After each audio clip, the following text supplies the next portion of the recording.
All right, today we are going to deconstruct one of the oldest and most detailed architectural blueprints ever recorded. Yeah, forget modern CAD files. This is a divine instruction manual for a truly extraordinary project, coming to us straight from the book of Exodus. So, let's dive in and break down the specs, the materials, and the just incredible craftsmanship required to build a portable sanctuary right in the middle of the desert. So that leads to the big question, right? How do you build a home for a deity? I mean, it's not just about architecture. It's about engineering for the transcendent. And what's fascinating is that the text we're looking at is basically a practical, step-by-step manual for tackling this very challenge. So where do you even begin a project of this magnitude? Well, you start by getting your materials together. Okay, so before you can build anything, you need the materials, you need the funding. And the instructions here call for an offering from the people of Israel. But there's a really specific condition. It has to be given willingly, from the heart.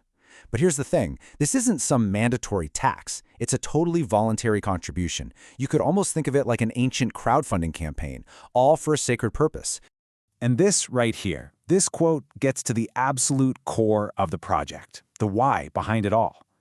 See, the point isn't just to build some fancy temple you visit on special days. No, the whole idea is to create a physical space so that the divine can be present among the people, literally traveling with them. This core mission is going to dictate every single design choice that follows. And just look at this list of materials. I mean, wow. We're talking precious metals, gold, silver, brass. We've got these vibrantly colored yarns, fine linen, durable woods, aromatic oils and spices, and really valuable gemstones. This is not some rustic little shelter. The quality of the materials tells you right from the get-go that this is going to be a work of immense value and artistry. All right, let's get into the actual blueprint, starting with the first and most central object of all, the Ark of the Testimony. This thing is the absolute heart of the sanctuary, and it was designed specifically to hold the sacred testimony. And as you'll see, its specifications are incredibly precise. So if we look at the spec sheet here, you can see the core is shittim wood. That's a really dense, durable acacia wood you'd find in the desert. And it's completely covered, overlaid with pure gold.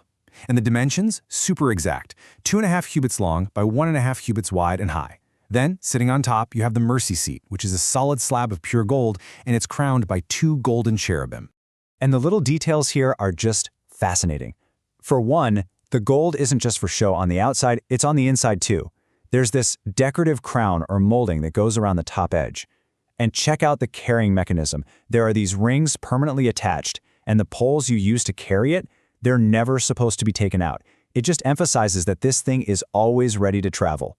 And the whole thing is capped by this incredible lid, the mercy seat, with 2 cherubim whose wings stretch out to cover it. So why all this detail? Well, this explains everything. This incredibly detailed, meticulously designed object, it's meant to be the exact spot for divine communication. That tiny space right there, between the wings of the cherubim, is defined as the meeting point between the divine and the human. The design serves a pretty profound purpose. Okay, moving on. Next up in the blueprint, a table. And just like the Ark, this isn't your average piece of furniture. Nope, it's a functional piece of ritual equipment with a continuous, never-ending purpose. And you're probably noticing a pattern by now. Shittim wood overlaid with pure gold. Again, the dimensions are very specific. 2 cubits long, 1 wide, 1.5 high. It even includes a decorative border, also crowned with gold, and it comes with a full set of utensils, dishes, spoons, bowls, all of it crafted from pure gold. So what's it for? Its whole purpose is to hold the showbread, which is sometimes called the bread of the presence. This was a special offering, a dozen loaves that represented the 12 tribes of Israel, and it was supposed to be on the table perpetually. And the key word, the most important word, is always. This table was a symbol of God's constant, never-ending provision for his people. All right, now we get to what might be the most artistically complex, just incredible object in the entire tabernacle, the golden candlestick, or menorah. This isn't just a lampstand, folks. It is a straight-up sculpture, a work of art, designed to illuminate the entire sacred space. Okay, hold on. Before we even talk about what it looks like, we have to talk about how it was made, because it is just staggering. The instructions are crystal clear. It has to be of beaten work. Now, just think about what that actually means. The entire incredibly ornate structure, The main shaft, all 6 branches, every single decorative bowl and bud and flower had to be hammered out of one single, solid piece of gold. No soldering parts together, no screws, no cheating. I mean, that is just a mind-bending feat of artistry and metallurgy. And the design itself? It's just so beautifully organic, almost like a golden tree of light. You start with this central shaft, and then you have 3 branches that curve out from each side. And every single one of those branches is decorated with these intricate botanical shapes. You've got bowls shaped like almonds, a knop, which is like a bud, and then a delicate flower. The entire structure is just alive with detail. And get this, the raw material for this one single object, a talent of pure gold. Now, a talent wasn't a small amount. We're talking a massive unit of weight, maybe 75 pounds or 34 kilograms. I want you to just picture that for a second.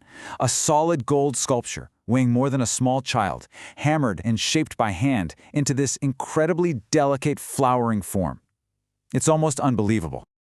So, after laying out all these incredible, detailed objects, the text gives one final overarching rule. You can think of it as the ultimate design constraint that applies to everything we've just talked about, from the ark all the way to this candlestick. This one line right here, it's the master key to understanding the entire project. What it's saying is that there is absolutely zero room for creative interpretation. The job isn't to design something beautiful, the job is to precisely replicate a pre-existing pattern that was shown to Moses on the mountain. This isn't a commission for an artist to create their masterpiece, it's a command for a craftsman to perfectly reproduce a divine model. Every measurement, every material, every single detail is already decided. And you know, that really leaves us with a pretty big final thought. This whole blueprint implies that there's such a thing as a perfect, preordained design. And it brings up this fascinating question for any creator, any designer, or any architect out there. What does it even mean for a design to be perfect? Is it something that just achieves its function flawlessly? Or is it something so complete that it simply cannot be altered or improved upon in any way? Something to think about.